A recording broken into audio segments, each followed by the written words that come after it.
Hello, আসসালামু আলাইকুম। আমি সোহান মাহমুদ। আমি জিআরই উইথ সোহানের কোয়ান্ট ইনস্ট্রাক্টর।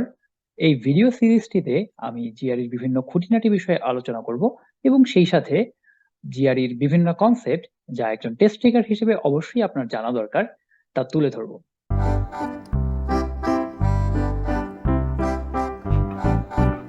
যাদের জিআরই এক্সাম হচ্ছে 1 সপ্তাহের মধ্যে, তাদের জন্য কি সাজেশন? তাদের জন্য সাজেশন হচ্ছে যে মাথা ঠান্ডা রাখা, কারণ আপনার বেশি সময় নাই, 1 সপ্তাহ আছে। আপনি চাইলেও এখন অনেক বেশি আপডেট করতে পারবেন না নিজেকে। এখন আপনি যেটা করতে পারেন যে আপনি অলরেডি যে প্রিপারেশনটা নিয়েছেন সেটাকে একটু ঘষা মাজা করতে পারেন, একটু রিভাইজ দিতে পারেন। আপনার মানে অনেক বেশি মানে অশান্ত হওয়াটা আসলে আপনার ফাইনাল জিআরইর জন্য খারাপ কিছু হবে।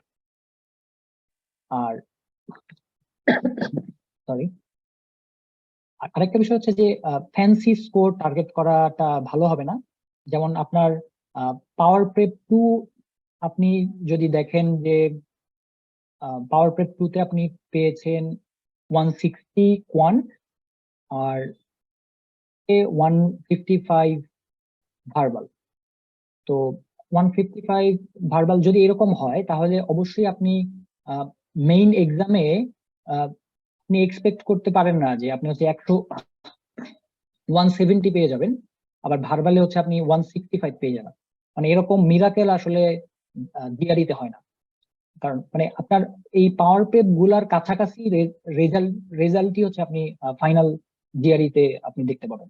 মানে খুব বেশি মানে চেঞ্জ হবে না, হয়তো আপনি কিছু মানে বেশি বা কিছু কম পাবেন। তো আপনার হচ্ছে এই জিনিসটা একটু মাথায় রাখতে হবে। আবার আপনার পাওয়ার প্রেপে যদি দেখেন যে খুব ভালো আসতেছে, পাওয়ার প্রেপে যদি পাওয়ার প্রেপে যদি এমনও হয় যে আপনি পাওয়ার প্রেপে 170 পেয়ে গেছেন, ভার্বালে সে 160 পেয়ে গেছেন, কিন্তু এই ক্ষেত্রেও আপনি এক্সপেক্ট করতে পারেন না যে আপনি হচ্ছে মেইন জিআরইতে 170 পাবেন কোয়ান্টে, অথবা ভার্বালে হচ্ছে 160 পাবেন বা এর থেকে মানে অথবা একদম এক্স্যাক্টলি এরকমই পাবেন, এই জিনিসটা এক্সপেক্ট করতে পারেন না। আর পারফেক্ট স্কোর আসলে একটা ফ্যান্সি জিনিস, মানে এটা কখনোই টার্গেট, মানে কারো টার্গেট কখনোই হওয়া উচিত না। মানে এটা আসলে মানে একদমই ফ্যান্সি জিনিস। মানে এটা আসলে মানে যাদের হয় তাদের আসলে হয়ে যায়, মানে তারা নিজেরাও আসলে এটার জন্য প্রিপেয়ার থাকে না, বা তারা নিজেরা আসলে এক্সপেক্ট করে না। আহ, তো এইটা হচ্ছে বিষয়। আর আরেকটা বিষয় হচ্ছে যে এই আপনার যদি 1 সপ্তাহ সময় থাকে তাহলে আসলে নিজেকে এক্সট্রা বার্ডেন দেওয়াটা ঠিক হবে না। যে আপনার 1 সপ্তাহ বাকি আছে কিন্তু এখন আপনার কাছে মনে হচ্ছে অনেক কিছু এখনো আপনার বাকি। তো কিছু জিনিস যদি আপনি মিসও করেন, কিছু জিনিস যদি আপনি ছেড়েও দেন, তাহলেও সমস্যা নেই। সবকিছু আপনার যে একদমই সবকিছু দেখে যেতে হবে বিষয়টা এমন না। কিছু জিনিস আপনি ছেড়ে দেন, কোনো সমস্যা নেই। কিছু প্র্যাকটিস যদি আপনি কমও করেন তাহলেও কোনো সমস্যা নেই। কারণ কোনো কোয়েশ্চেনই আপনি কমন পাবেন না। যে জিআরইর একদম হুবহু কোয়েশ্চেন কমন আসবে না, কিন্তু কোয়ান্টে আপনি হচ্ছে মানে সিমিলার প্যাটার্নের কোয়েশ্চেন পাইতে পারেন। ওকে। আর আরেকটা বিষয় হচ্ছে যে আপনার যদি 1 সপ্তাহ সময় থাকে তাহলে অবশ্যই কোয়ান্টটাকে প্র্যাকটিসের মধ্যে রাখতে হবে, খুব ইম্পর্টেন্ট, এই জিনিসটা খুব ইম্পর্টেন্ট।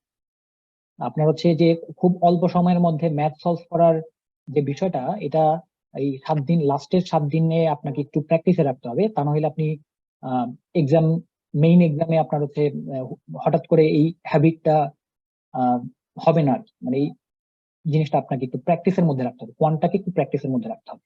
এবং আপনি শেষের দিকে একটু চেষ্টা করবেন যে আপনার কোয়ান্ট সেকশন গুলা যাতে 30 মিনিটের মধ্যেই হয়ে যায়।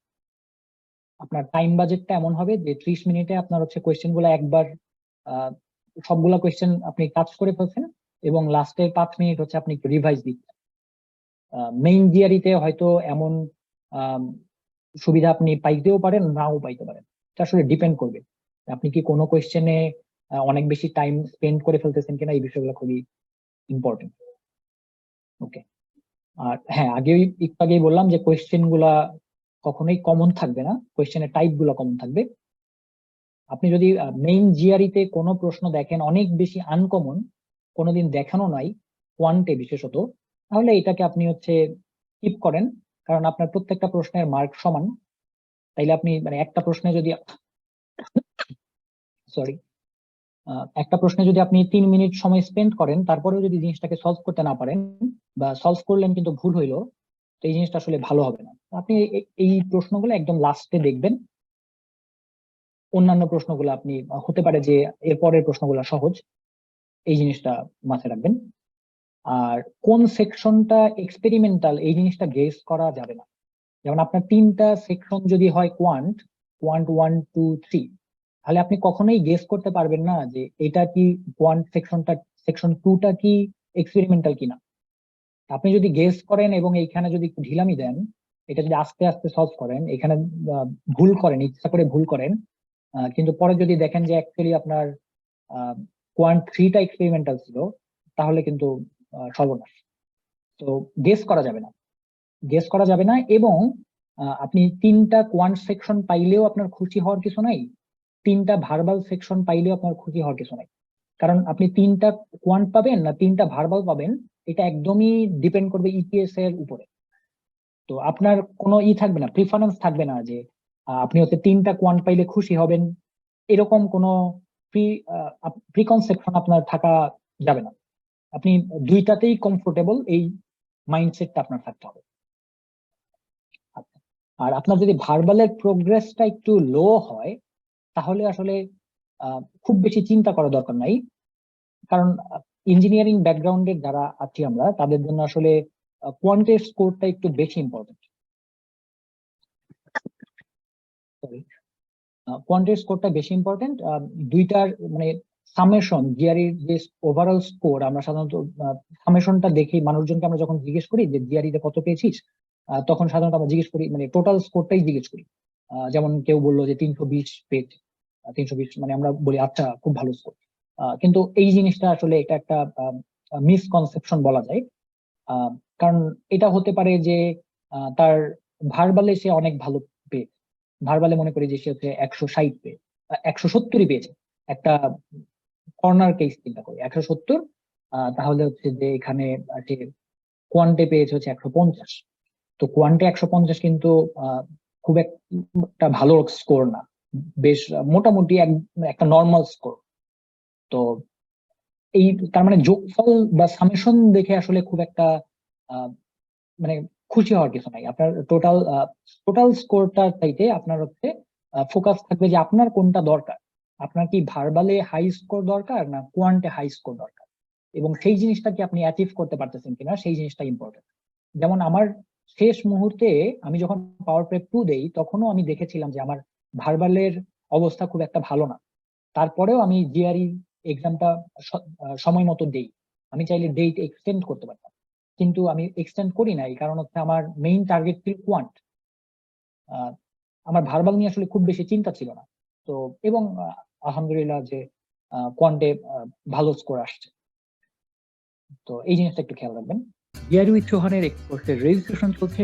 আপনি যদি শীঘ্রই বা 6 মাসের মধ্যে জিআরই দেওয়ার প্ল্যান করে থাকেন, তাহলে এখনই রেজিস্ট্রেশন করে ফেলুন। ডিসকাউন্ট পেতে স্ক্রিনের প্রোমো কোডটি ব্যবহার করতে ভুলবেন না। সময় নিয়ে ভিডিওটি দেখার জন্য ধন্যবাদ। Please subscribe to our channel.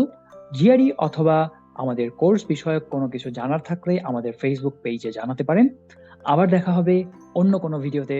ধন্যবাদ।